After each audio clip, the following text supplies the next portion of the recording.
Congenital scoliosis का क्या मतलब होता है? कंजेनिटल स्कोलियोसिस का मतलब है वो कुबड़ जो कि जन्म से रहता है। कंजेनिटल स्कोलियोसिस की खास बात यह है कि जो वर्टिब्रा या मणका होता है बॉडी का, या स्पाइन का जो बेसिक यूनिट है वर्टिब्रा, उसमें कोई मैन्युफैक्चरिंग डिफेक्ट होता है।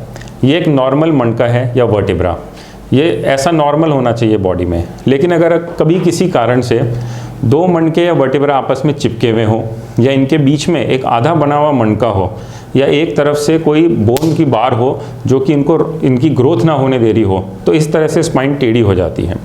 नॉर्मली स्पाइन जो है वो ऐसे सीधी रहनी चाहिए, लेकिन जब वो ऐसे टेढ़ी होने लगती है तो हम उसको स्कोलियोसिस कहते हैं। कंजेनिटल स्कोलियोसिस में बोनी डिफेक्ट होता है, इसलिए बहुत तेज़ी से बढ़ता है। ये बहुत ही जल्दी दिखना शुरू हो जाता है। अगर ये हेमी वर्टिब्रा की वजह से है तो और जल्दी ग्रो करता है, लेकिन अगर ये बोनी बार की वजह से है या इनकार्सिनेटेड वर्टिब्रा की वजह से है तो ये धीरे धीरे ग्रो करता है। नॉर्मली 2 से 3 साल में ही पता चलने लग जाता है कि बच्चे की कमर टेढ़ी है और कुबड़ बन रहा है।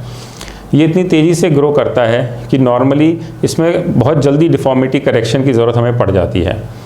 अगर हेमी वर्टिब्रा है या फिर सिंगल सेगमेंट प्रॉब्लम है, तब तो हम एक छोटी सी सर्जरी करते हैं। करीब 5 साल की उम्र के करीब जब बच्चा होता है, उसमें उस हेमी वर्टिब्रा को हम निकाल देते हैं, या फिर उस वर्टिब्रा को एक ब्लॉक वर्टिब्रा बना देते हैं स्क्रू और रॉड डाल के। ये एक छोटी सी सर्जरी होती है जो 3 से 5 साल की उम्र के बीच में हम करते हैं। अगर हम चाहते हैं कि बच्चे की ग्रोथ नॉर्मल बढ़ती रहे तो एक प्रोसीजर होता है जिसे हम ग्रोइंग रॉड कहते हैं।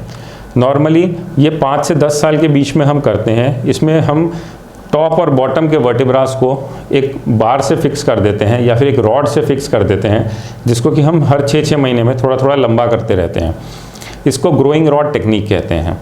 ये मैग्नेटिक और नॉन मैग्नेटिक दोनों होती है। नॉन मैग्नेटिक ग्रोइंग रॉड में हमें सर्जरी करने की ज़रूरत पड़ती है हर 6 महीने में, लेकिन मैग्नेटिक ग्रोइंग रॉड में सिर्फ एक रिंग जैसी चीज़ आती है जिसके थ्रू हम स्पाइन को एक बार पास कर देते हैं और उसी से वो डिस्ट्रैक्ट हो जाता है और बच्चे की हाइट लंबी हो जाती है।